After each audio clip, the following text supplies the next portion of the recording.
The morning Rebecca Hartley left the Pinewood Ridge trailhead was the kind of morning you remember in fragments. October sun cutting through Douglas firs at sharp angles, the smell of damp bark and frost still clinging to the higher elevations. She signed the registry at 7:43 a.m., her handwriting slanted and confident. Solo day hike, returning by 6 p.m. Below that, in smaller letters, she'd written the trail name, Cascade Loop, 11, 2 miles, and her emergency contact, her sister's phone number. The ink was still fresh when the next hiker arrived an hour later and noticed the entry. Noticed how neat it was, how prepared she seemed. That registry page would be photographed, analyzed, referenced in reports for years. But on that morning, it was just another name in a long list of names, another person stepping into the wilderness with every intention of stepping back out. Rebecca was 31. She worked as a civil engineer in Bellingham, designing stormwater systems and culvert replacements, the kind of infrastructure people only notice when it fails. She hiked almost every weekend, sometimes with friends, often alone. Her apartment walls were covered with trail maps marked in colored pencil, routes completed in green, routes planned in blue, routes abandoned due to weather in red. She kept a small notebook where she logged elevation gain, trail conditions, wildlife sightings. Her co-workers described her as methodical, someone who triple-checked calculations and never cut corners. Her sister, Lauren, said Rebecca treated hiking the same way she treated everything else, with respect for the variables you could control and healthy caution for the ones you couldn't. The GPS unit she carried that day was a Garmin eTrex, one of the newer models with track logging and waypoint features. She'd bought it 6 months earlier, after a close call on a poorly marked trail in the North Cascades. The device recorded her position every 10 seconds and stored up to 10,000 track points. It was her backup to the paper maps she always carried, her insurance against getting turned around in dense forest or low visibility. She'd told Lauren about it over the phone the week before. "It's like having a breadcrumb trail you can't lose," she'd said. "Even if I screw up, the GPS will show me exactly where I went wrong." The device had cost her nearly $300, a significant purchase that she'd justified by pointing out that search and rescue operations cost taxpayers thousands. Better to invest in prevention. Better to have redundancy. The Cascade Loop was rated moderate to difficult. Most of the elevation gain came in the first 3 miles, a steady climb through old-growth forest to a ridgeline that offered views of the surrounding peaks. From there, the trail leveled out, following the ridge before descending through a series of switchbacks back to the trailhead. It was a popular route in summer, less so in October when the days shortened and the weather turned unpredictable. The trail itself was well maintained, marked with both painted blazes on trees and small wooden signs at major junctions. Park records showed Rebecca had hiked it once before, in July, without incident. She described it to Lauren as challenging but straightforward, the kind of hike that demanded fitness but didn't require technical skills or specialized equipment. That October morning, Rebecca had packed with her usual care. Her day pack contained 2 liters of water, energy bars, a first aid kit, an emergency whistle, a space blanket, a headlamp with fresh batteries, waterproof matches, and a small multi-tool. She'd checked the weather forecast 3 times the night before. Clear skies, temperatures in the mid-50s, winds under 10 miles per hour. She'd laid out her hiking clothes on her bedroom chair, moisture-wicking base layers, fleece mid-layer, windbreaker shell, broken-in trail shoes with good tread. She'd sent Lauren a text at 6:30 a.m. "Heading out to Cascade Loop. Should be back by dark. I'll call you tonight." Lauren had still been asleep and hadn't seen the message until later, after everything had already gone irreversibly wrong. If you're watching this because you remember a case that haunted you for years, or because you can't stop thinking about the small details that don't add up, go ahead and hit subscribe. We cover disappearances that refuse to stay buried, the kind where time doesn't heal, it reveals. And drop a comment letting us know where you're watching from and what case from your area still keeps you up at night. The answers are almost always hiding in plain sight, waiting for someone to look at the evidence one more time, with fresh perspective. Rebecca's car was found in the trailhead parking lot the next morning. A ranger doing routine patrols noticed it was the only vehicle left overnight. He ran the plates, cross-referenced the name with the registry, and called it in by 8:15 a.m. The description matched: white Honda Accord, Washington plates, small dent in the rear bumper. Inside, everything was locked and organized. Her wallet sat in the center console, a half-empty water bottle in the cup holder, a fleece jacket folded on the passenger seat. Her car keys were missing, presumably still with her on the trail. No signs of struggle, no signs of haste, just the orderly interior of someone who expected to return. The ranger photographed everything before opening the vehicle, standard procedure for any potential missing person case. Lauren received the first call at 9:30 a.m. She was at work, in the middle of a meeting about budget allocations for the upcoming quarter, when her phone buzzed with an unfamiliar number. The ranger's voice was calm, professional, designed not to alarm but impossible to hear without immediate dread pooling in your chest. "We found your sister's vehicle at the Pinewood Ridge trailhead. She was listed as a day hiker returning yesterday evening. We're organizing a search now. Do you know if she had any other plans? Any reason she might have changed her route?" Lauren's hands went numb. Rebecca always called when she got home from a hike. Always. It was their unspoken rule after their mother died 5 years earlier. Check in. Let someone know you're safe. Don't leave people wondering. The fact that she hadn't called meant something had gone wrong. Lauren left work immediately, driving the 2 hours from Seattle to the trailhead with her phone on speaker, coordinating with search organizers and trying to think of any detail that might help. Had Rebecca mentioned meeting anyone? No. Had she seemed distracted or upset recently? No, she'd been her usual self, focused on work, planning a trip to Patagonia next spring, excited about a new project redesigning a flood control system. Was there any possibility she deliberately stayed out overnight? Absolutely not. Rebecca didn't take unnecessary risks. She respected deadlines and commitments. If she'd planned to camp, she would have signed out for multiple days and told Lauren explicitly. The first search teams entered the trail by 11 a.m. 2 ranger-led groups, one starting from the trailhead and working up, another helicoptered to the ridge to work down. The weather was clear, visibility good. They carried radios, first aid kits, emergency blankets. They called Rebecca's name at regular intervals and listened for any response. They checked the obvious hazards first: steep drop-offs near the ridgeline, sections where loose rocks made footing treacherous, a narrow creek crossing that could be dangerous if water levels had risen. The theory at that stage was simple and hopeful. She'd twisted an ankle, gone off trail to avoid a hazard, maybe gotten disoriented in the denser sections where the canopy blocked the sky. Solo hikers sometimes misjudged their pace and got caught out after dark. Sometimes they bedded down and waited for daylight. It happened more often than people realized, and most of those stories ended with cold, embarrassed hikers walking out under their own power. By nightfall on the second day, more than 60 people were involved in the search. Volunteer groups from neighboring counties, experienced search and rescue teams, dog handlers with tracking dogs trained to follow human scent.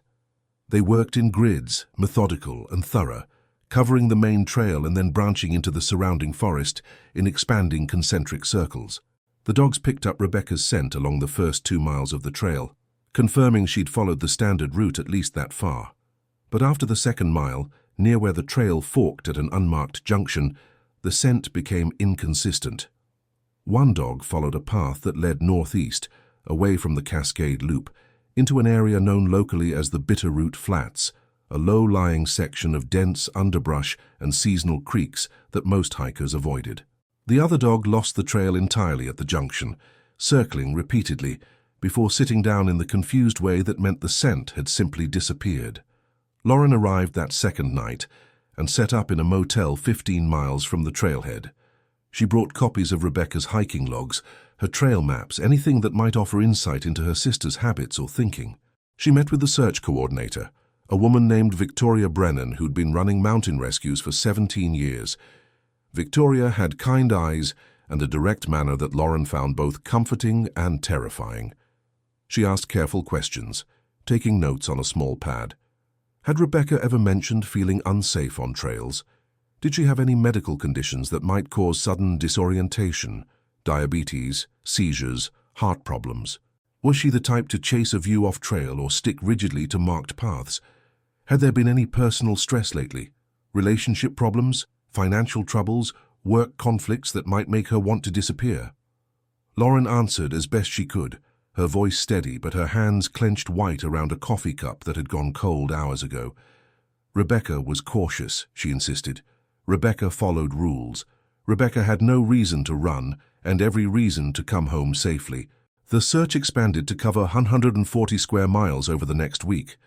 Helicopters equipped with thermal imaging flew grids at night, looking for heat signatures that might indicate a living person or even a fresh body before decomposition lowered temperature enough to blend with the environment. Ground teams combed through the Bitterroot Flats, wading through mud and tangled brush, calling Rebecca's name until their voices went hoarse. They found scattered evidence of human presence. A granola bar wrapper caught in low branches, a plastic water bottle half buried in creek silt, a torn section of a trail map wedged between rocks. But none of it conclusively linked to Rebecca. The wrapper brand was one she didn't buy. The water bottle was an off-brand she'd never used. The map section was from a different trail system entirely, probably left by another hiker months or years earlier. Each false lead consumed hours of analysis and follow-up, each one a small erosion of hope that maybe this time this piece of evidence would be the one that led somewhere real. On day 9, the official search was scaled back. Victoria held a press conference, her face drawn but composed, reading from a prepared statement that had been reviewed by Park Service attorneys. "We've covered the primary search area extensively," she said. "At this point, we're transitioning to a limited continuous search with periodic sweeps as conditions allow. We remain committed to finding Rebecca Hartley, but we must also acknowledge the challenges posed by terrain, weather, and the passage of time." The language was careful, designed to avoid the word that everyone was thinking but no one wanted to say: recovery. It meant the search had shifted from rescue to body recovery, from hoping to find someone alive to hoping to find remains that could give a family closure. Lauren watched the press conference from her motel room, the television volume turned low. She knew what scaling back meant. She'd researched enough missing person cases to understand the statistics. After 9 days in October weather, without shelter or supplies, survival was statistically improbable. The early theories began to circulate, first among search volunteers, then more widely as the story gained media attention and true crime forums picked up the case. Some believed Rebecca had encountered an animal, a bear possibly, though no evidence of an attack was found. And bear encounters that resulted in deaths were extraordinarily rare in that region. Others suggested a fall from the ridgeline, a misstep in a rocky section that sent her down a slope too steep for searchers to safely access without specialized climbing equipment. A few whispered about foul play, though there was no evidence of another person's involvement. No witnesses who'd seen anyone else on the trail that day. No reports of suspicious vehicles in the parking area. The most persistent theory, the one that eventually gained traction in online forums and local news coverage, was that Rebecca had taken a wrong turn at the unmarked junction and gotten lost in the Bitterroot Flats. The area was notorious for disorienting hikers. The trees were dense enough to block views of landmarks. The seasonal creeks made straight-line travel impossible, forcing constant detours that could turn a short distance into hours of bushwhacking. If she'd gone in there injured or confused, the theory went, she could have walked in circles until exhaustion and exposure set in. Lauren spent 3 more weeks in the area, joining volunteer searches every weekend, posting flyers in nearby towns, checking in with Victoria daily for updates that never came. She walked the Cascade Loop herself, twice, trying to see it through Rebecca's eyes, trying to understand what could have gone wrong. At the unmarked junction where the scent dogs had faltered, she stood for 20 minutes turning in slow circles. There was a faint path heading northeast, barely visible under a layer of fallen leaves, probably made by deer or other hikers cutting through. No sign indicated it was the wrong way. No blaze or marker suggested the correct trail continued straight. If you weren't paying close attention, if you were tired or distracted, or if the angle of the sun created shadows that made one opening look more traveled than another, it would be easy to assume the visible path was the intended route. Lauren took photographs, measured distances, tried to reconstruct the decision-making that had led her sister astray, but all she could reconstruct was possibility, not certainty. Rebecca's case was officially classified as an open missing person investigation in early November. Her photo appeared on missing persons websites, in hiking safety brochures distributed at trailheads throughout the Pacific Northwest, on bulletin boards, at outdoor gear shops and ranger stations. Lauren created a dedicated website with details, maps, and a timeline of the last known movements. She included close-up photos of Rebecca's gear, her specific backpack model, the brand of trail shoes she wore, the distinctive red windbreaker she'd been carrying.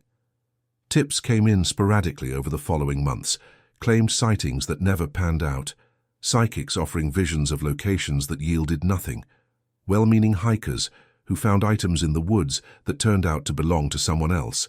Each tip was logged, investigated when credible, and ultimately filed away. The search coordinator's office kept a binder 2 inches thick with reports, witness statements, search grid maps, and photographs of evidence that led nowhere. By the time the first anniversary approached, the case had settled into a familiar pattern of unresolved disappearances. Lauren continued to organize annual memorial hikes, kept the website updated, and maintained contact with Victoria's office. The story appeared in local papers each October, a brief recounting of the facts followed by a plea for any new information. Rebecca's co-workers set up a small scholarship in her name for women pursuing engineering degrees. Her apartment, which Lauren had slowly packed up over the course of a year, yielded no clues, just the organized life of a methodical, careful person who'd gone into the woods and never come out. Lauren kept some items: Rebecca's hiking journals with their meticulous logs, a few favorite photographs, the collection of trail maps marked with colored pencil. Everything else went to charity or storage. The investigative method that Victoria's team had used was called grid searching with progressive expansion. It was standard protocol for wilderness searches, developed over decades of trial and error. It started with the most likely areas, the main trail, obvious hazards, water sources where an injured person might have tried to reach, and expanded outward in calculated increments. Each grid was assigned a probability score based on terrain, the missing person's fitness level and experience, and known hiker behavior patterns. High-probability grids were searched multiple times with different teams and tools: visual searches, dog teams, thermal imaging. Lower probability areas received at least one thorough pass. The method was proven and reliable, but it had limitations. It assumed the missing person was either stationary or moving in predictable ways. It assumed no significant time delay between disappearance and search initiation. It assumed, fundamentally, that the person wanted to be found and hadn't done something intentional to avoid detection. None of those assumptions turned out to be wrong exactly, but they weren't complete either. Years passed in the way they do after loss without resolution, not healing exactly, but developing scar tissue thick enough to function around. Lauren got married to a man who'd known Rebecca and understood why certain October days were harder than others. She had a daughter, named her something entirely different because using Rebecca's name felt like asking too much of a child. She moved to Portland for her husband's job, but kept the website running, kept in touch with Victoria, who eventually retired, and handed the case file to a younger ranger named James Keller. The investigation never formally closed, but active work had long since stopped. Rebecca's name became another entry in the long list of people who disappeared into wilderness and were never recovered. The mountains, it seemed, had decided to keep her. Every few years, something would surface that reignited interest briefly. In 2011, a hiker found a windbreaker near the Bitterroot Flats that matched the description of Rebecca's, but the brand turned out to be different, and the garment was determined to be several years older, based on manufacturing details. In 2014, a man came forward claiming to have seen a woman matching Rebecca's description at a gas station in eastern Washington 3 weeks after her disappearance, but security footage from the time period had long been recorded over, and the lead went nowhere. In 2017, a wildfire burned through parts of the search area, and Lauren hoped grimly that it might expose something: bones, gear, anything that would provide an ending. But the fire burned in the wrong section, missing the Bitterroot Flats entirely, and revealed nothing but charred forest and new growth. Lauren's daughter grew old enough to ask questions. Why didn't she have an Aunt Rebecca? Why did Mum get sad in October? Why were there so many maps on the wall of the Home Office? Lauren answered honestly but carefully, explaining that sometimes people go into nature and don't come back, that the wilderness is beautiful but also indifferent, that there aren't always answers, even when you spend years looking. She didn't know yet whether she'd show her daughter the hiking journals, the maps, the whole archive of Rebecca's disappeared life. Some legacies felt too heavy to pass down. In the spring of 2019, 13 years after Rebecca vanished, a group of forestry students from Washington State University conducted a vegetation survey in the Bitterroot Flats as part of a research project on old-growth understory succession. They were collecting samples, photographing plant communities, and mapping out survey plots when one of them, a graduate student named Peter Yao, noticed something unusual half buried in the leaf litter near a fallen cedar. It was a small rectangle of black plastic, scuffed and weathered but intact. He picked it up, brushed off the dirt, and recognized it immediately, the battery compartment cover for a Garmin GPS unit. The size and design were unmistakable to anyone who'd used similar devices.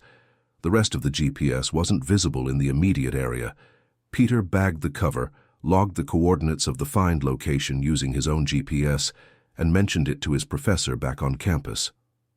The professor, Dr. Ari Lydia Ramsey, had been following missing persons cases in the region for years, part of her personal interest in how wilderness affected human psychology and decision-making. She recognized the potential significance immediately.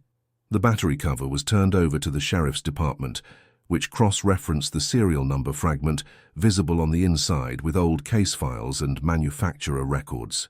It matched the model and approximate purchase date of the GPS Rebecca Hartley had bought in 2006. The discovery was enough to reopen active investigation. The location where it was found, approximately 4 miles northeast of the unmarked junction deep in the Bitterroot Flats, became the focus of a new targeted search. James Keller, who'd inherited the case when Victoria retired, organized a small team to sweep the area in a 300-meter radius. They moved slowly, sifting through nearly 13 years of accumulated forest debris, fallen branches, seasonal flooding deposits, and the general chaos of organic decay. Every piece of plastic, every metal fragment, every anomaly got photographed and bagged. On the third day of the renewed search, a volunteer named Colin Westbrook found the GPS unit itself. It was wedged beneath a rotted log, covered in moss and dirt, partially buried by years of leaf fall. The screen was cracked, the casing discolored, but the waterproof housing had remained sealed. Colin knew immediately what he'd found. He called Keller over, and they photographed it in situ before carefully extracting it from the vegetation. The device looked impossibly small to hold answers to 13 years of questions, but Keller handled it like the critical evidence it was, bagging it with gloves and detailed documentation of the recovery site. Keller sent the GPS to a data recovery specialist in Seattle, a contractor named Raymond Pierce, who'd worked on numerous cases involving weathered electronics. Raymond warned that the chances of retrieving anything were slim.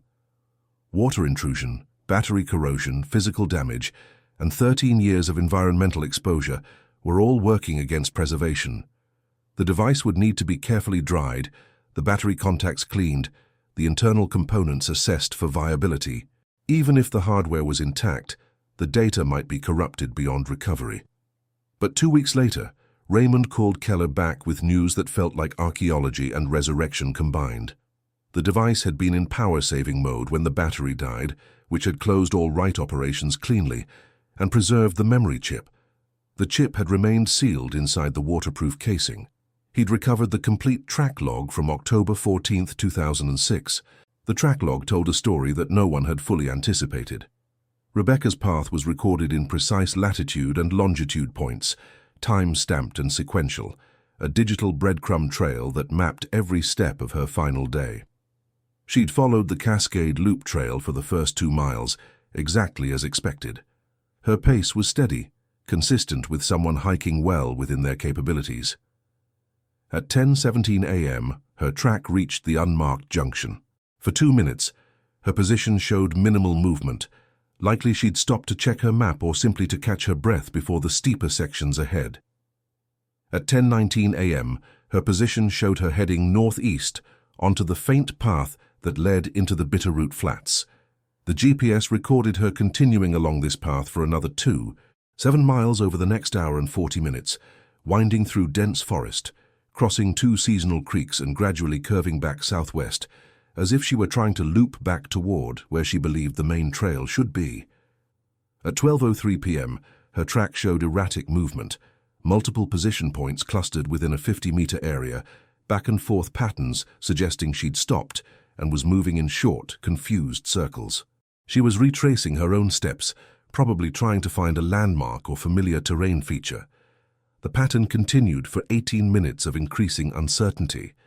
Then, at 12:21 p.m., her position showed a sudden change in elevation, a drop of approximately 15 meters over a distance of less than 20 meters.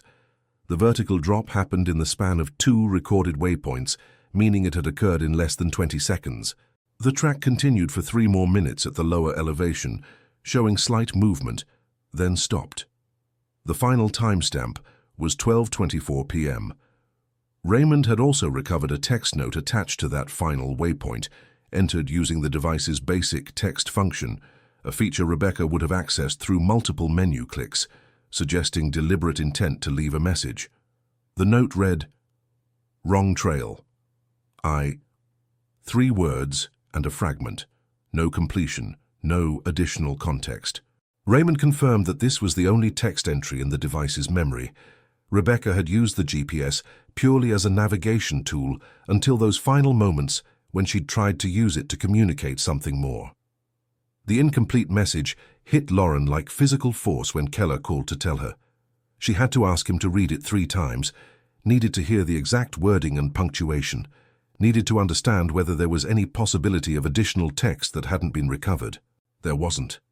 "Wrong trail, was everything Rebecca had managed to enter before something, pain, failing consciousness, the overwhelming realization that a message wouldn't matter, had stopped her. The wording confirmed what Lauren had believed for 13 years. Rebecca had realized her mistake. She'd known she was off route. The phrase suggested urgency, possibly injury, and the incomplete nature implied an interruption. But what had happened in those final minutes? What had caused the elevation drop? And what had Rebecca been trying to say after Keller organized a forensic search team to the exact coordinates of the final waypoint. The technology had improved substantially since 2006. They now had high-precision GPS units that could locate a point within a meter of accuracy. The location was at the edge of a ravine that didn't appear on any official trail map and wasn't visible from any maintained path. The ravine was approximately 20 meters deep, carved by seasonal runoff over thousands of years, its walls steep and unstable. The bottom was choked with undergrowth, fallen trees, and the accumulated debris of annual floods. The search team used ropes and climbing equipment to rappel down, working carefully to avoid disturbing potential evidence and to ensure their own safety on the loose, rocky walls. At the bottom, beneath a layer of rotted leaves, broken branches, and 13 years of organic accumulation, they found human remains. The skeleton was largely intact, though scattered by animals and time, bones disarticulated but identifiable through their relative positions, and the presence of synthetic fabric fragments that didn't decompose like organic material. The remains were located approximately 8 meters from the base of the ravine wall, suggesting the person had survived the initial fall and attempted to move, perhaps seeking a way out or simply responding to pain and confusion. Near the skeleton, they found a backpack, partially deteriorated but still recognizable as a hiking pack. The synthetic materials had held up better than natural fibers, and inside the main compartment, they recovered a wallet, a first aid kit still sealed in waterproof packaging, an emergency whistle still in its holder, a crushed water bottle, and a trail map protected inside a plastic sleeve. Dental records confirmed what Lauren already knew in her bones. The remains were Rebecca Hartley. The forensic anthropologist's report estimated time since death at 10-15 years, consistent with 2006. The position of the bones and the fracture patterns told a story of trauma. Multiple broken ribs, a fractured pelvis, a compound fracture of the left femur, cracked vertebrae. The injuries were consistent with a fall from significant height onto uneven ground. The cause of death was determined to be a combination of traumatic injury and exposure. The timeline suggested Rebecca had survived for several hours after the fall, possibly longer. The incomplete GPS message had been entered shortly after the fall, during a window when she'd retained enough clarity and physical capability to retrieve the device from her belt clip and navigate its menus. But the injuries had been too severe to allow movement beyond the few meters the bones suggested she'd managed. The paper map found in her pack told its own story. It showed the Cascade Loop Trail with Rebecca's characteristic attention to detail, the route highlighted in blue, elevation markers noted at intervals, an estimated timeline penciled in at the margin. But at the unmarked junction, someone, presumably Rebecca, had drawn a question mark in pencil. The mark was small but deliberate, suggesting uncertainty about which way to continue. She'd been aware that something wasn't right, that the trail wasn't matching her memory or her map, but she'd pushed forward anyway. The medical examiner noted that the emergency whistle found in her pack had never been removed from its holder. Whether Rebecca had been unable to reach it due to her injuries or had judged it futile given the distance from any traveled area was impossible to determine. The ravine's depth and the density of the surrounding forest would have prevented any sound from reaching the main trail, which at that point was more than 2 miles away. Even if she'd managed to blow the whistle continuously, the probability of anyone hearing it was vanishingly small. The first aid kit, still sealed, suggested she'd either been unable to retrieve and open it, or had recognized that her injuries were beyond anything the kit contained. A few bandages and antiseptic wipes couldn't stabilize a broken pelvis or stop internal bleeding. The reconstruction of events became clearer as investigators pieced together the physical evidence, the GPS track, and the environmental factors. Rebecca had reached the unmarked junction around 10:17 a.m., and seeing the faint but visible northeast path, had assumed it was a continuation of the Cascade Loop. The main trail, which continued straight through a less visible opening in the trees, had been obscured by a fallen branch and seasonal undergrowth.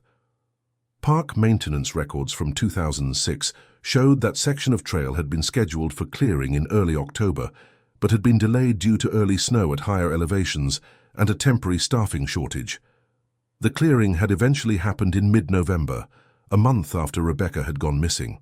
If it had been done on schedule, the branch would have been removed and the correct path would have been obvious. Rebecca had followed the northeast path for nearly 3 miles, likely assuming she was still on the correct route, but growing increasingly uncertain as the terrain and trail conditions diverged from what she remembered from her July hike. The GPS track showed that her pace had slowed in the final mile, suggesting she was stopping more frequently to check her position, to try to reconcile what she was seeing with what her map showed. When she'd stopped to seriously reassess her situation around 12:03 p.m., she'd already been off trail for over an hour and a half. She'd marked her map with a question mark and attempted to backtrack, but instead of retracing her exact steps, which would have been the safest choice, she'd tried to cut diagonally back toward where she believed the main trail should be. It was a decision born of time pressure, of not wanting to waste hours retracing what she perceived as a minor deviation, of the human tendency to believe we can correct our mistakes with shortcuts. In doing so, she'd moved through an unmapped section of the Bitterroot Flats and approached the ravine from an angle where it wasn't visible until you were at its edge. The undergrowth in that area was dense enough to conceal the drop. She'd stepped forward, expecting solid ground based on the level terrain of the previous few meters, and fallen. The GPS, still clipped to her belt and powered on, had continued recording her position, documenting the sudden elevation change with the mechanical precision that was its only function. After the fall, broken and unable to move more than a few agonizing meters, she'd managed to retrieve the device and enter a message. The incomplete nature suggested either that pain or deteriorating consciousness had prevented her from finishing, or that she'd realized the futility of the message.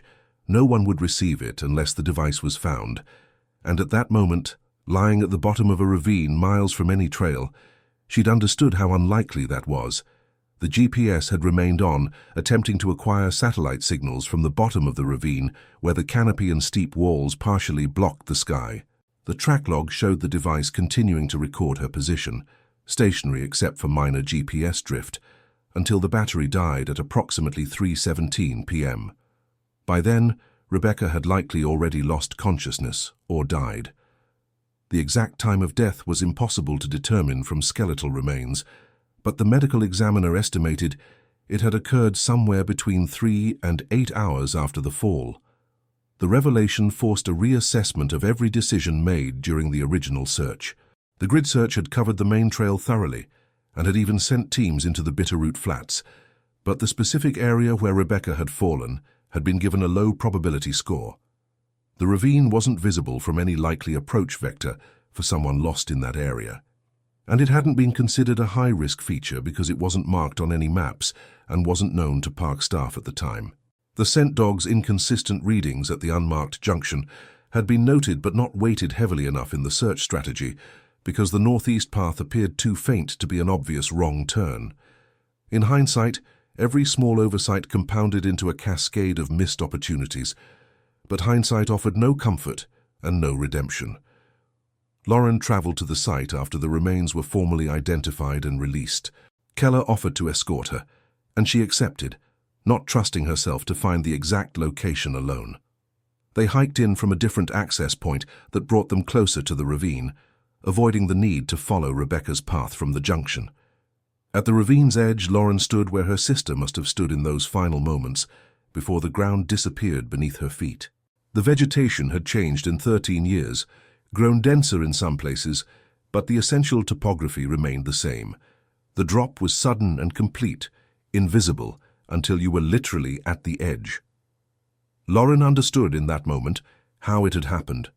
Not carelessness, not recklessness, just one wrong turn followed by a reasonable attempt to correct it, followed by one unlucky step on terrain that looked safe but wasn't. She asked Keller if she could see the GPS. He'd brought it, knowing she might want to. She held the device in her hands, this small rectangle of plastic and circuits that had recorded her sister's last movements with clinical precision.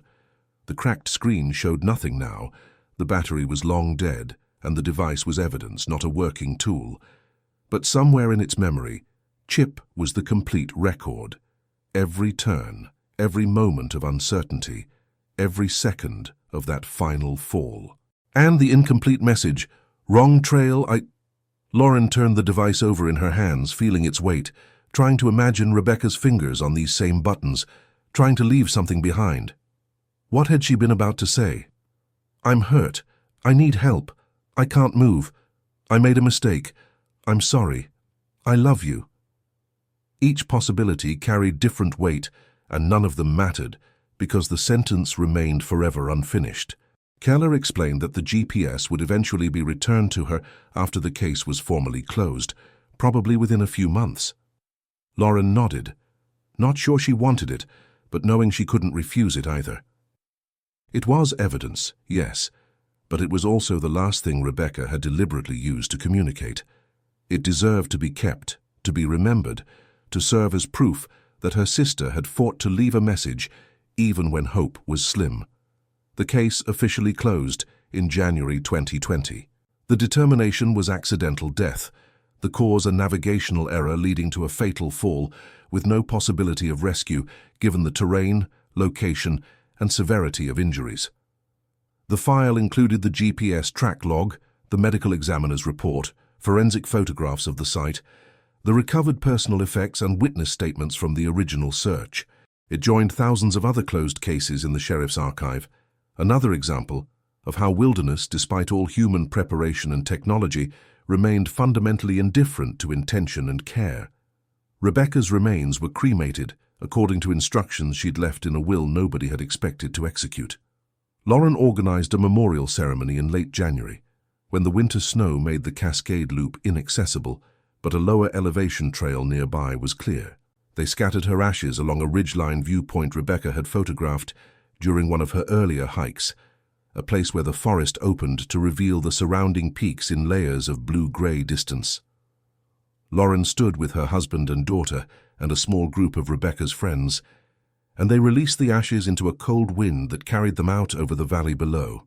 It felt both inadequate and exactly right, returning Rebecca to the wilderness she'd loved, on terms that allowed no repetition of the mistake that had claimed her. The detail that continued to bother investigators, even after the case closed, was the timing. Rebecca's track log showed she'd been moving for nearly 4 hours after leaving the trailhead, covering only about 5 miles of terrain. For someone of her fitness level and documented experience, the pace seemed unusually slow, particularly in the early miles where the trail was well marked and she was fresh. Victoria Brennan, retired but still consulting on complex cases, reviewed the track log and offered her interpretation. Rebecca had been stopping frequently to check her position and verify she was en route. The GPS log showed dozens of pauses throughout the hike, moments where her position remained stationary for 30 seconds to 2 minutes. These weren't rest breaks, they were navigation checks. It suggested that something about the trail hadn't felt right to her, even before reaching the unmarked junction, that some instinct or half-noticed detail had been warning her of trouble ahead. The psychology was familiar to Victoria from decades of search and rescue work. Hikers often convinced themselves they were still on the right path, even when evidence mounted that they'd gone astray. The human mind resisted admitting error, particularly when admitting error meant backtracking and losing time. People pushed forward, telling themselves that the next landmark would confirm their location, that the trail would start making sense again, that surely they couldn't be far off route. By the time Rebecca had stopped to seriously reassess around noon, she was already miles into the Bitterroot Flats, with no clear line of sight to any familiar landmark. And when she'd tried to correct by cutting cross-country, she'd made the single decision that proved fatal. The Garmin GPS that finally provided answers had been designed to prevent exactly the kind of tragedy that claimed Rebecca. The track logging feature meant someone lost could always retrace their exact path back to safety. The waypoint function allowed marking locations and navigating back to them.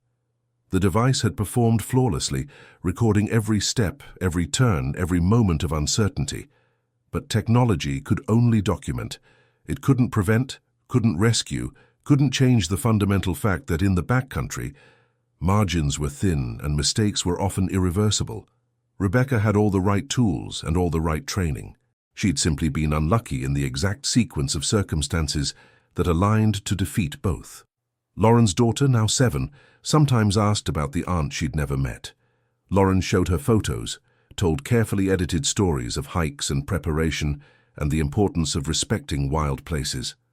She kept the GPS in a small wooden box in her home office, alongside Rebecca's hiking journals and the last trail map she'd carried. She wasn't sure when or if she'd ever show these items to her daughter.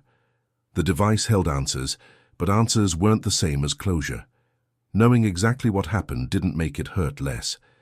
It just replaced the terrible ambiguity of not knowing with the terrible clarity of knowing exactly how preventable and how unavoidable it had all been. The trail system underwent substantial changes in the year following the recovery. The unmarked junction where Rebecca had taken the wrong path was clearly signed with directional markers, trailblazers, and informational panels. The faint northeast path was officially closed, blocked with barriers and warning signs, explaining that it led into hazardous terrain. The Bitterroot Flats area was more clearly marked on official maps as an area to avoid, and rangers began including it specifically in trailhead safety briefings. Rebecca's case was incorporated into search and rescue training as an example of how small navigational errors could cascade into tragedy, and how even experienced, well-prepared hikers could make fatal mistakes when trail conditions created ambiguity. Lauren worked with trail advocacy groups to push for policy changes regarding junction marking. She argued that any place where hikers might reasonably be uncertain about which way to proceed should be clearly signed, regardless of whether the junction met official criteria for mandatory marking. The effort gained traction after Rebecca's case, and several regional parks implemented more comprehensive marking standards. It wouldn't bring Rebecca back, but it might prevent someone else's sister from facing the same choice at the same unmarked junction. The question that haunted Lauren most persistently was the incomplete message. Wrong trail. What had Rebecca been about to say? The data recovery specialist had confirmed there was no additional text, no hidden characters, no data corruption that might have deleted a longer message. Those 3 words and fragment were everything Rebecca had managed to enter. Lauren developed theories, changed her mind, developed new theories. "I'm hurt" seemed most likely given the circumstances. "I can't get out," suggested Rebecca had already assessed her situation and understood its severity. "I'm sorry" carried an emotional weight that Lauren both wanted and dreaded to believe. "I love you" seemed too sentimental for Rebecca's practical nature, but grief made Lauren return to it repeatedly anyway. The case officially closed, but the questions didn't. They lived in Lauren's mind like permanent residents, sometimes quiet, sometimes insistent, always present. What if Rebecca had turned back immediately at the first moment of uncertainty? What if the trail clearing had been done on schedule? What if she'd blown the emergency whistle anyway, just in case, even though logically no one could hear? What if the GPS battery had lasted longer, providing more detailed information about those final hours? What if the forestry students had surveyed that section of the Bitterroot Flats in 2007 instead of 2019? The what-ifs multiplied endlessly, each one a small torment, each one ultimately pointless. The cold case community that had followed Rebecca's disappearance online processed the resolution with the mixture of satisfaction and melancholy that characterized most long-delayed answers.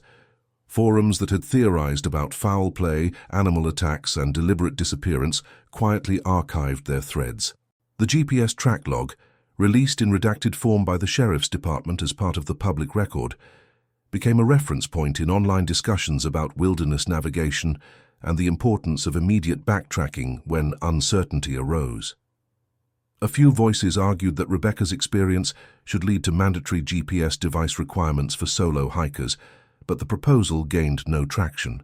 The wilderness, by definition and by tradition, remained a place where individuals bore responsibility for their own choices and their own safety. No amount of regulation could eliminate risk without also eliminating the fundamental character of backcountry travel. The 19th anniversary of Rebecca's disappearance passed in October 2025 with minimal public attention.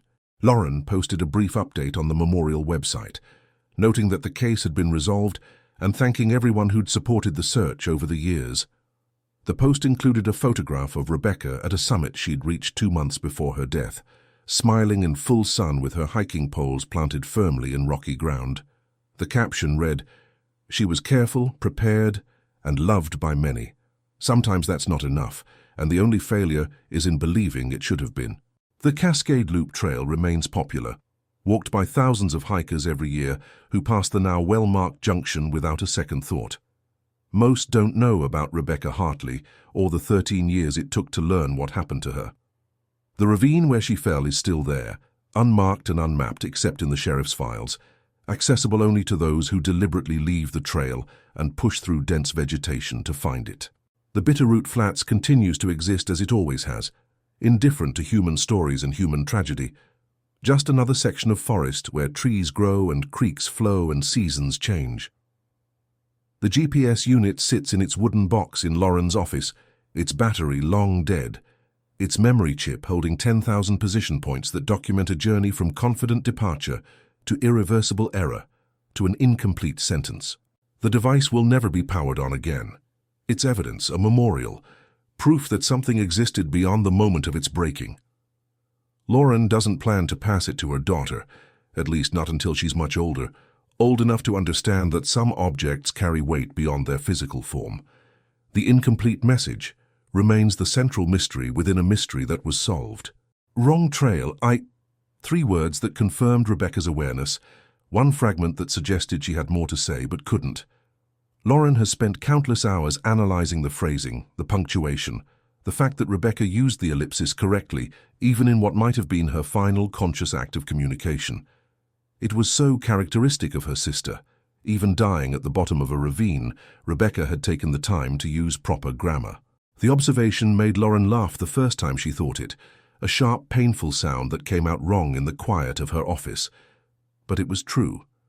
Rebecca had been that kind of person, careful, precise, the kind who triple-checked calculations and followed rules and used proper punctuation in text messages, even when everyone else had long since abandoned such formality. The forensic psychologist who reviewed the case file for a professional journal article about wilderness decision-making noted that the incomplete message might not have been interrupted at all. The fragment, "I," could have been intentional, the beginning of a statement that Rebecca chose not to complete because finishing it wouldn't change anything. The psychologist suggested that Rebecca, in those moments after the fall, might have been cycling through possible statements. "I'm hurt, I'm scared, I made a mistake, I'm not going to make it out," and found that none of them mattered enough to finish. The GPS would record her position. The message would confirm she'd known she was off trail. What else needed to be said? The theory offered no comfort to Lauren, but it had a certain logic that felt consistent with how Rebecca thought. Her sister had never been one for unnecessary words. The trail maintenance issue became a point of legal discussion that ultimately went nowhere. Lauren consulted with 3 different attorneys about whether the Park Service bore responsibility for the inadequate marking at the junction. The consensus was that while the delayed maintenance had contributed to the circumstances, it didn't rise to the level of negligence. Trails encountered debris constantly. The junction, while unmarked, wasn't technically required to have signs according to Park Service standards at the time. The faint northeast path was not an official trail and therefore not the park's responsibility to block or mark. Rebecca, as an experienced hiker, was expected to exercise judgment and caution when encountering ambiguous situations. The legal framework placed primary responsibility on the individual, and absent evidence of gross negligence or willful disregard for safety, the Park Service couldn't be held liable for every tragic outcome in wilderness areas. Lauren understood the reasoning, but found it hollow. Yes, Rebecca bore responsibility for her decisions. Yes, she'd made errors in judgment. But the unmarked junction had been a trap waiting for someone to stumble into it, and the delayed maintenance had made that trap more effective. The fact that it was legally defensible didn't make it morally acceptable. She pushed for policy changes instead, working with wilderness advocacy groups to establish clearer standards for junction marking and trail maintenance schedules. The effort took 3 years, but eventually resulted in updated guidelines for federal wilderness areas in the Pacific Northwest. Junctions where multiple visible paths existed would now require directional signs, regardless of whether they met previous criteria for mandatory marking. It was a small victory, measured in hypothetical lives saved, people who would never know they'd been spared because someone else had died first. The search and rescue community took its own lessons from the case. Victoria Brennan, before she fully retired, wrote a training manual chapter about extended timeline disappearances and the importance of considering less obvious error points. The unmarked junction became a teaching example. Not every wrong turn looks wrong at the moment you make it. Searchers were trained to expand their definition of likely paths to include faint game trails, abandoned routes, and any visible opening in vegetation that might look like an intended trail to someone uncertain about their location. The Bitterroot Flats, previously considered low-probability search area due to its lack of appeal to recreational hikers, was upgraded to medium probability for future searches. The ravine was added to maps used by search teams, marked as a known hazard, even though it remained unmapped for general public use. James Keller, the ranger who'd overseen the final investigation, attended a search and rescue conference in 2021, where he presented Rebecca's case as part of a panel on technology in wilderness investigations. He showed the GPS track log on a large screen, the precise path traced in red against a topographic map, and walked the audience through each decision point. Here's where she left the trailhead. Here's where she made good time on the main trail. Here's the unmarked junction. Here's where she veered off. Here's where confusion set in. Here's where she fell. And here, he said, pointing to the final waypoint, is where she tried to tell someone what had happened. The room went quiet. 300 search and rescue professionals, people who'd seen every kind of tragedy wilderness could deliver, sat in silence looking at that final red dot and the incomplete message displayed beside it. Technology had given them perfect information about what happened, but it hadn't prevented any of it. The conference presentation led to a broader discussion about whether GPS devices should have emergency SOS features built in as standard equipment rather than as premium upgrades. In 2006, satellite communication devices existed, but were expensive and uncommon among recreational hikers. By 2021, devices like Spot and Garmin InReach had become more affordable and more common, allowing users to send distress signals even without cell coverage. If Rebecca had carried such a device, she could have triggered an SOS from the bottom of the ravine, and searchers would have known her exact location within hours. She still would have died. Her injuries were too severe, but her body would have been recovered quickly, and 13 years of uncertainty could have been avoided. The discussion produced no policy changes, just a general acknowledgement that technology was making wilderness safer, but couldn't eliminate risk entirely. Someone in the audience pointed out that even with an SOS device, Rebecca would have needed to remain conscious long enough to activate it, and there was no guarantee that would have been possible given the severity of her fall. Lauren followed these discussions from a distance, reading conference proceedings and training manuals that cited her sister's case. It felt strange to see Rebecca's death become educational material, reduced to a sequence of decision points and lessons learned, but she understood the value. If Rebecca's mistake could prevent someone else from making the same one, if her death could refine search procedures that might save future lives, then at least there was some meaning extracted from meaninglessness. It didn't compensate for the loss, but it acknowledged that the loss had happened and mattered beyond just the people who'd loved Rebecca. The psychological impact on the forestry students who found the GPS components was something Lauren learned about years later. Peter Yao, the graduate student who'd found the battery cover, had been haunted by questions about what might have happened if they'd surveyed that section of forest earlier. His professor, Dr. Ramsey, had to reassure him repeatedly that he'd done nothing wrong, that the timing was coincidence, that he'd actually provided closure by finding the evidence when he did. But Peter struggled with the knowledge that Rebecca's remains had been there, largely intact, during the 2015 survey when his team had worked in an adjacent section of the Bitterroot Flats less than half a mile away. They'd been so close. If they'd expanded their survey grid slightly, if they'd taken a different route back to their vehicle, if any number of small variables had been different, they might have found her years earlier. Dr. Ramsey eventually helped Peter reframe the discovery as a positive outcome. 13 years was a long time, but it was better than never. Some families never got answers. Lauren Hartley had gotten hers. Lauren reached out to Peter through Dr. Ramsey in 2020, wanting to thank him personally for finding the GPS. They met for coffee in Seattle, an awkward conversation between two people connected only by tragedy and chance. Peter was in his early 30s by then, working as a forest ecologist for a conservation non-profit, still carrying residual guilt about the timing. Lauren told him what she'd wanted to say since learning his name, that he'd given her the single thing she'd needed most, which was certainty. Not knowing had been its own kind of death, a slow erosion of possibility and hope, and the ability to fully mourn. The GPS and its incomplete message had allowed her to finally grieve completely, to stop scanning crowds for Rebecca's face, to stop maintaining the tiny irrational belief that maybe she'd walked away deliberately and might someday return. Peter had given her permission to let go. That was worth more than he could possibly understand. The conversation lasted 2 hours, ranging across topics neither had anticipated discussing.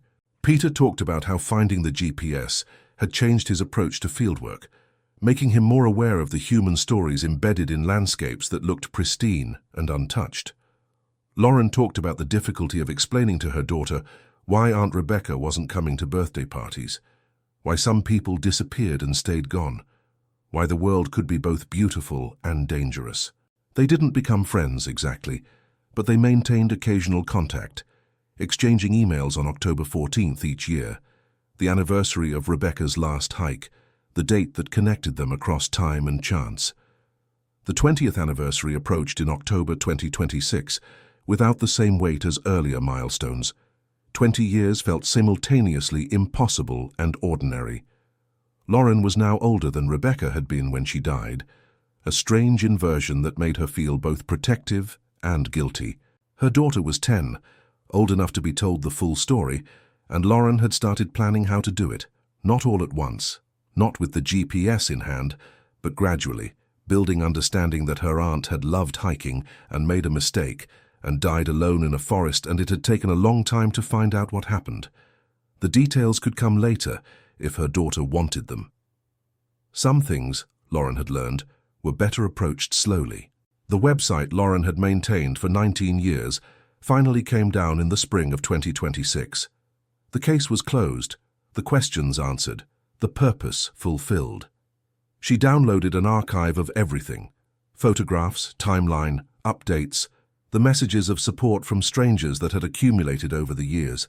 The archive went onto an external hard drive alongside other digital fragments of Rebecca's life: photos from her camera, hiking journals she'd scanned, work projects she'd been proud of, emails they'd exchanged about everything and nothing. It all fit on a single small device that Lauren labeled Rebecca Complete Record and stored in a fireproof safe. Technology preserved memory with perfect fidelity, but Lauren wasn't sure if that was gift or burden. The last entry she'd posted on the website before taking it offline was a summary of what they'd learned and what remained unknown. The GPS had told them where Rebecca went and approximately when she died. The remains and forensic analysis had told them how, but they would never know certain details: exactly how long she survived after the fall, whether she remained conscious the entire time, what she was thinking during those final hours, whether she felt fear or pain or some kind of acceptance. They would never know what she'd intended to write after Wrong Trail or Die, or whether the fragment was deliberate or interrupted. These absences bothered Lauren less than they once had. Some questions didn't have answers, and asking them repeatedly didn't change that. She'd learned to live with the gaps. The Cascade Loop Trail saw increased traffic every October as Rebecca's story had spread through hiking communities and true crime forums. Some people came specifically to see the unmarked junction, now heavily marked, where one wrong turn had led to everything else. Lauren had complicated feelings about this. Her sister's death wasn't entertainment, wasn't a tourist attraction. But she also understood the human need to see places where significant events occurred, to stand where someone else had stood and try to understand how moments unfolded. She'd done it herself multiple times, walking the trail and trying to see it through Rebecca's eyes on that morning in 2006. The junction looked different now, cleared and signed and maintained, but the geography remained the same. The Bitterroot Flats still sprawled to the northeast, still ready to confuse anyone who wandered into it. The ravine still waited at the edge of nowhere, unmarked except in official documents. Victoria Brennan died in 2024, 2 years before the 20th anniversary. Lauren attended the memorial service, one of dozens of people whose lives Victoria had touched through her decades of search and rescue work. The service included testimonials from people Victoria had found, people she'd trained, families she'd helped even when the outcome was recovery rather than rescue. Lauren didn't speak publicly, but she approached Victoria's adult children afterward to tell them that their mother had been kind during the worst weeks of her life, that she'd conducted the search with thoroughness and compassion, that she'd never stopped trying, even when the official efforts scaled back. Victoria's son thanked her and mentioned that his mother had kept a file of unsolved cases in her home office, names and faces of people who'd never been found. Rebecca's photo had been in that file until the case closed in 2020, at which point Victoria had removed it and written "resolved" across the folder. It was how she'd marked completion, acknowledging that resolution wasn't the same as a happy ending, but was still a form of success. The GPS manufacturer Garmin learned about the case through news coverage when the device was recovered. They reached out through corporate channels to offer condolences and to ask if Lauren would be willing to discuss the case for a safety campaign they were developing about the importance of carrying navigation equipment. Lauren declined. She didn't want Rebecca's death used to sell products, even indirectly, even with good intentions. But she did agree to speak at a hiking safety workshop organized by a non-profit wilderness education group. She talked about preparation, about the limits of preparation, about how experienced hikers could still make fatal mistakes, about the importance of turning back immediately when uncertainty arose, rather than trying to push through and correct the error later. She brought the pencil-marked map that had been recovered from Rebecca's pack, the question mark at the junction visible to the 30 people in attendance. She knew something was wrong, Lauren told them. She marked it, and she kept going anyway. That's the lesson. When you know something's wrong, stop, turn around, retrace your steps exactly. Don't try to shortcut your way back to the right path. The workshop audience asked questions Lauren had heard before. Would better technology have saved her? Maybe, maybe not. Should solo hiking be discouraged? No, but it required extra caution. Did she blame the park service? Not anymore. Blame didn't change outcomes. Did she still hike? Yes, but differently now, with obsessive attention to navigation and a willingness to turn back at the first moment of uncertainty. Her daughter would learn to hike eventually, Lauren said, but not until she was old enough to understand risk and respect it, old enough to make careful decisions under pressure, old enough to know that confidence and preparation weren't shields against bad luck. The workshop led to an invitation to write an article for a hiking magazine about extended disappearances and the families left behind. Lauren spent 3 months on it, trying to capture what the 19 years between disappearance and resolution had felt like. The not knowing, the hope that metastasized into false hope and then into something harder to name. The way every October felt like reopening a wound. The guilt about moving forward with her life while Rebecca remained missing, suspended in permanent absence. The strange relief when the remains were finally found. Relief mixed with renewed grief, because knowing meant confronting the reality that had always been true. Rebecca was dead, had been dead since that day in 2006, had died alone and in pain, while searchers called her name from miles away. The article was published in 2025 under the title, "The Wait, 19 Years Between Disappearance and Discovery." It became one of the magazine's most read pieces, shared across hiking forums and wilderness safety websites, referenced in other articles about missing persons cases and the families who endured their absence. Lauren received hundreds of emails after the article published. People thanked her for putting words to experiences they'd lived through. Families of other missing hikers reached out, seeking advice or simply connection with someone who understood. A few contained tips about cases Lauren had never heard of, people who'd vanished and never been found, families still waiting for their own resolution. She responded to every email, even when she had no advice to offer beyond acknowledgement. The community of people connected by disappeared loved ones was larger than she'd realized, a dispersed network bound by shared uncertainty and the specific loneliness of not knowing. One email came from a woman whose brother had vanished while kayaking in Alaska in 2008.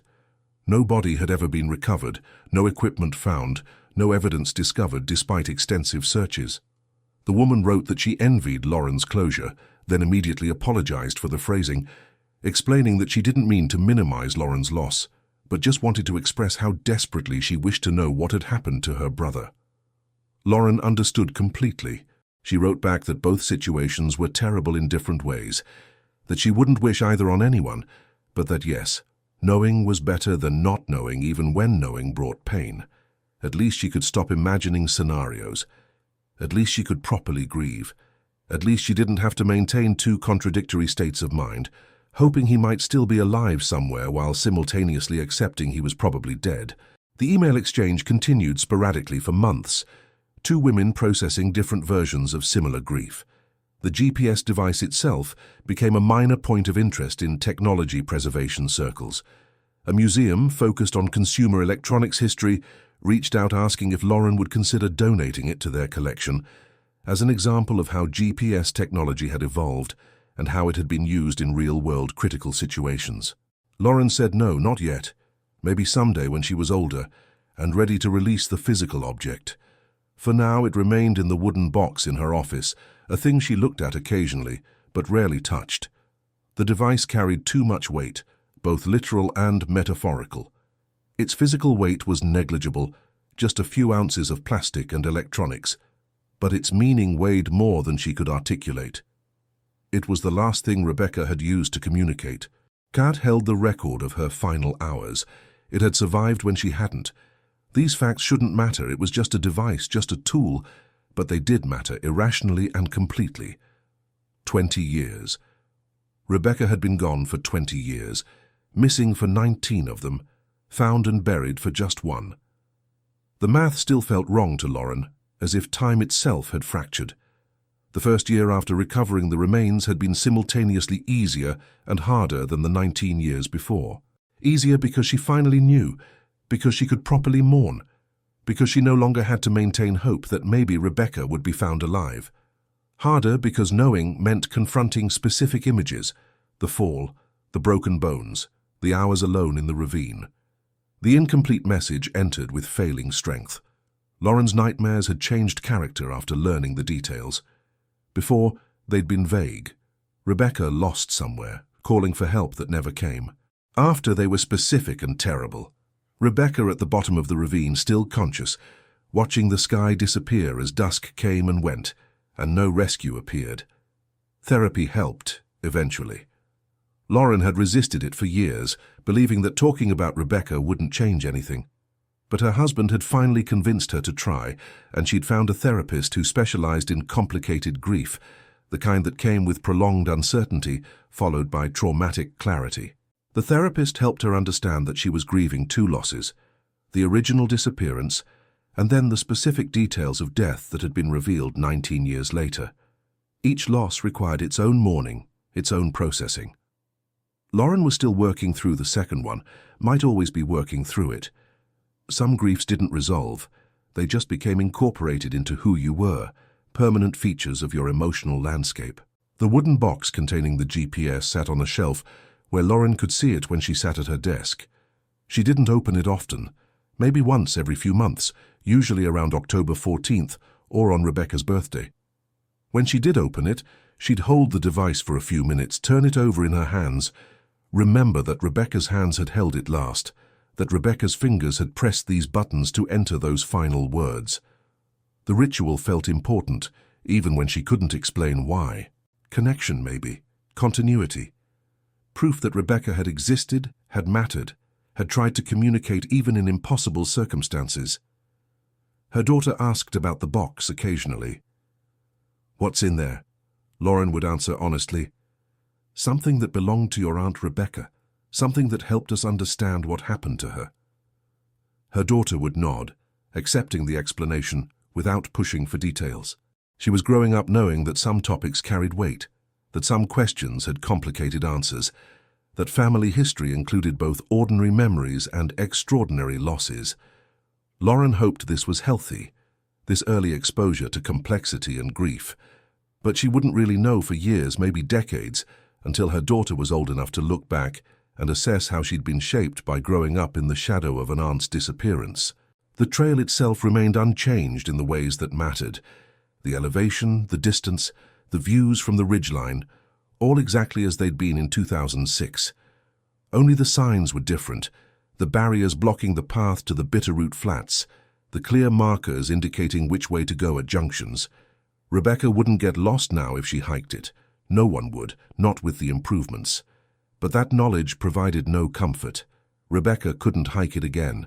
The improvements had come too late for her, though maybe not too late for someone else, someone who would never know they'd been saved by signs installed because someone else had died in their absence. Lauren hiked the Cascade Loop one final time on the 20th anniversary of Rebecca's death. She went alone, starting at dawn the same way Rebecca had, signing the registry with her name and emergency contact and planned return time. The hike felt both familiar and strange. A route she'd walked multiple times now, but never without thinking about Rebecca. She paused at the junction, now heavily marked, and tried to imagine seeing it as it had been. The faint path northeast, the obscured main trail, the uncertainty about which way to go. She couldn't reconstruct it fully. The current reality was too solid, too obvious. The correct route was unmistakable. But she understood how it had been confusing, how someone tired or distracted could have made the wrong choice, could have followed the visible path instead of searching for the less visible correct one. She didn't hike into the Bitterroot Flats or try to find the ravine. She'd seen it once, that was enough. Instead, she continued up the main trail to the ridgeline, to the viewpoint where they'd scattered Rebecca's ashes. The day was clear, the visibility exceptional. She could see mountains in every direction, layer after layer of peaks extending to the horizon. Rebecca had loved this view. She'd photographed it multiple times from slightly different angles, trying to capture how the light changed throughout the day. Lauren sat at the viewpoint for an hour, eating lunch and remembering.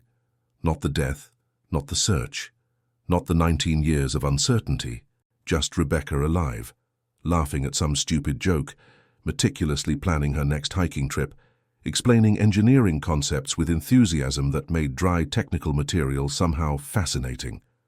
The GPS, with its incomplete message, remained a mystery within a mystery that had been solved. Wrong trail. What came next? What had Rebecca wanted to say? Lauren had stopped trying to guess. The message was complete as it was, complete in its incompleteness. It said what needed to be said. Rebecca knew she'd made a mistake, and she documented it in case anyone ever wondered. The rest, whatever else she'd wanted to communicate, had gone with her into silence. Some things weren't meant to be known, weren't meant to be preserved. Some things existed only in the moment they were lived, and then they were gone, leaving only the evidence that they had existed at all.